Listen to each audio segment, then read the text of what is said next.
Welcome back नाजरीन हम बात कर रहे थे कि पाकिस्तान में नए सूबे बनने से मसाइल हल हो सकते हैं। उस हवाले से हम बात कर रहे हैं।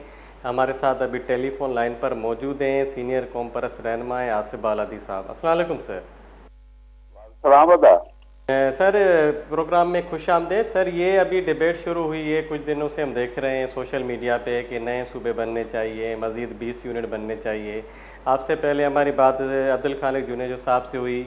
उन्होंने कहा कि माजी में 1 यूनिट बनाया गया, चारों सूबों को मिला के 1 यूनिट बनाया गया। अभी ये 20 सूबों की बात कर रहे हैं, मज़ीद 20 सूबे इंतजामी यूनिट बनाने की बात हो रही है। ये जो तज़ाद है इसको आप कैसे देखते हैं कि माजी में 1 यूनिट बना और अभी 20 सूबे बनाने की तैयारी हो रही है?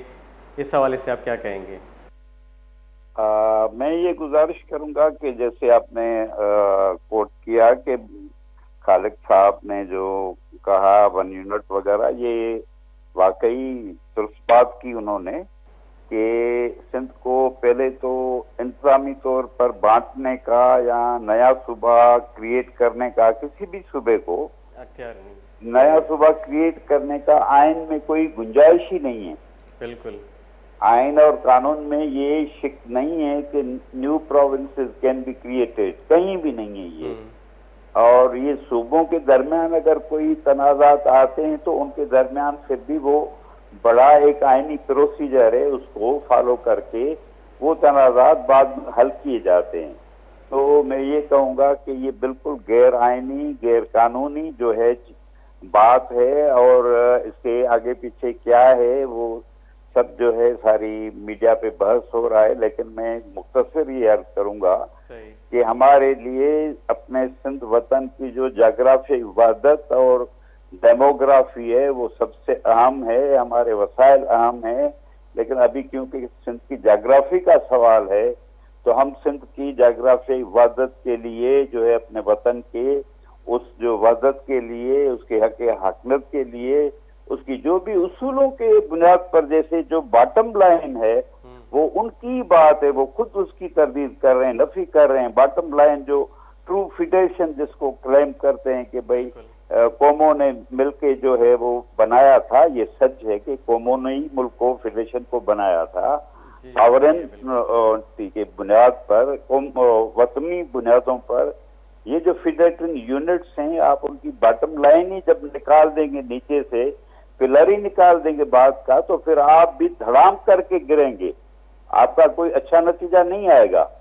तो इसमें बेहतर ये है कि जो बात जहाँ पे इसको नहीं न छेड़ा जाए, ये कौमों का, वतनों का एक रजाकाराना फेडरेशन जो बना है, जिसपे भी खुद हमारे अपने तफजात और नजरियाती जो है अपने वो उसमें हमारे मौक़िफ़ से दुनिया वाकिफ है। लेकिन मैं ज्यादा इसमें नहीं पढ़ना चाहता। लेकिन सिंध वतन की वदानियत को अगर छेड़ा गया तो उसके नतायज बहुत संगीन होंगे, और सिंध का अवाम किसी भी तौर पर, किसी भी हालत में इस चीज को कभी भी कबूल नहीं करेगा, बर्दाश्त नहीं करेगा, और मज़ानत होगी। अच्छा आसिफ साहब, ये अगर 40 की करारदाद को हम देखें कि 40 की करारदाद में ये बात मेंशन है कि सूबों को खुद मुख्तियारी और सूबों को खुद मुख्तियार रखा जाएगा, उनको उनके वसाइल से महरूम भी नहीं किया जाएगा, मतलब उनको अपने वसाइल पे हुकूक हासिल होंगे। लेकिन अभी जो बात हो रही है कि 18वीं तरमीम का मिसाल ले लें कि सूबों को जो अख्तियारात मुंतकिल हुए, उसके बाद ये NFC अवार्ड का आप इसमें देख लें कि आप एक सूबे को, जो सिंध सूबा है जो इतनी प्रोडक्शन करता है, इतने टैक्सेस देता है, उस सूबे को आप NFC अवार्ड में कुछ मतलब उसका जो जायज़ हिस्सा है वो नहीं देते। तो मज़ीद इंतज़ाम यूनिट बनाने का जो एक समझे कि कौन सा ये दानिशमंदाना फैसला है, आप इसको कैसे देखेंगे? बिल्कुल, ये एक इंतजामी लिहाज से भी गलत फैसला होगा और उसकी कोई गुंजाइश नहीं है। और सिंध को का जो हक है, सिंध का जो स्टेटस है, उसकी नफी करना, NFC अवार्ड, ये बहुत बड़े सारे मसाइल हैं, अलग अलग सब्जेक्ट्स हैं डिस्कशन के लिए। लेकिन अभी तो ये है कि सिंध को जो है समझो कि इसी हवाले से सिंध के लोगों को इश्तियाल दिलाकर जो है ना, पता नहीं किस रास्ते पे लाना चाहते हैं ये लोग। तो किसी भी हवाले से ये फायदेमंद नहीं है, संभालने के काबिल नहीं है। और सिंध के अंदर पहले से ही जो है वो बेचैनी है, اور بہت سارے مسائل ہیں، غربت ہے، بے روزگاری ہے، اور سارے مسائل ہیں. تو میں یہ سمجھتا ہوں کہ یہ اس وقت یہ جو ہے اس کو میں یہ تو نہیں کہوں گا کہ شوشا ہے ہمارے چیز کو اسے شوشا کہہ کر اگر نیوٹرلائز نہیں، یہ ہمارے وطن پر ہمارا سندھ کی جو ہے وہ وحدت اور خود مختاری جس کا آپ نے حوالہ دیا کہ 1940 کی قرارداد پہ وطن سے اور ان کی حاکمیت کا جو ہے وہ وعدہ تھا قومی خود مختاری، قومی خود اختیاری، مختصر سے پاور سے جو والنٹیئرلی رضا طور پر وہ جو تھے وہ اس کو فیڈریشن کو وہ دیے گئے تھے اس 40 کے ڈاکومنٹ میں، 1940 کی قرارداد کے نام سے مشہور ہے. تو ابھی اس کا ستیہ ناش کر دیا ہر چیز کا. قرارداد مقاصد آ گئی، پتہ نہیں کیا کیا آ گیا، مذہب کو بیچ میں لایا جا رہا ہے، فرقے پرستی کو، نسل پرستی کو، لسانیت پرستی کو. تو میں یہ واضح کرنا چاہتا ہوں کہ ایک محب وطن کی حیثیت سے، اپنے وطن سے محبت کی حوالے سے، سندھ کے حوالے سے ہماری سیاست جو ہے وہ نسل پرستی پہ بھی نہیں ہم یقین رکھتے، ہم لسانیت پرست بھی نہیں ہیں، ہم فرقے وارانہ سیاست کو بھی کنڈیم کرتے ہیں. ہم واضح طور پر یہ کہتے ہیں کہ سندھ کی جغرافیائی عبادت کو نہ چھیڑا جائے، نہیں تو بہت سارے مسائل چھڑ جائیں گے جو ان کے قابو میں بھی نہیں آئیں گے. اچھا سر، یہ آپ نے بات کہی کہ سندھ جو ایک تاریخی وطن ہے اور 6000 سال پرانی تاریخ ہے.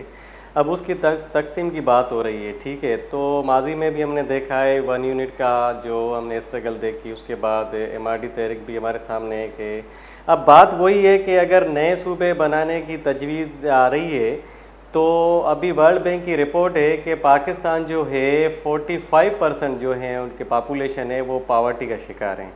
اب آپ بتائیں کہ یہ جو 45% لوگ پاورٹی کا شکار ہیں تو یہ مزید انتظامی یونٹ کیسے چلا سکیں گے اگر یہ کہتے ہیں کہ مزید صوبے بننے چاہیے؟ تو وہی بات ہے، آپ کی بات درست ہے کہ مزید صوبے بنانے سے کوئی پاورٹی کم نہیں ہو جائے گی بالکل جی، اور بہت سارے اور مسائل پیدا ہوں گے. وہی میں کہہ رہا ہوں کہ نسلی، لسانی، فرقے وارانہ سب مسائل پیدا ہوں گے. اور 1 یونٹ کے حوالے سے بہت یہ کامیاب مثال ہے کہ سندھ نے جدوجہد کر کے جو 1 یونٹ کے حوالے سے اس کو 1 یونٹ کے پورے اس کو شکست دی. 1 یونٹ کو جو ہے مجبور ہو کے ان کو جو ہے واپس لینا پڑا.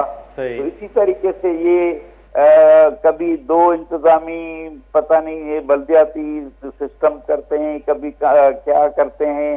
ابھی تو آگے کیا ڈیزائن ہیں، کون سی عالمی قوتیں ہیں، کیا سازشیں ہیں.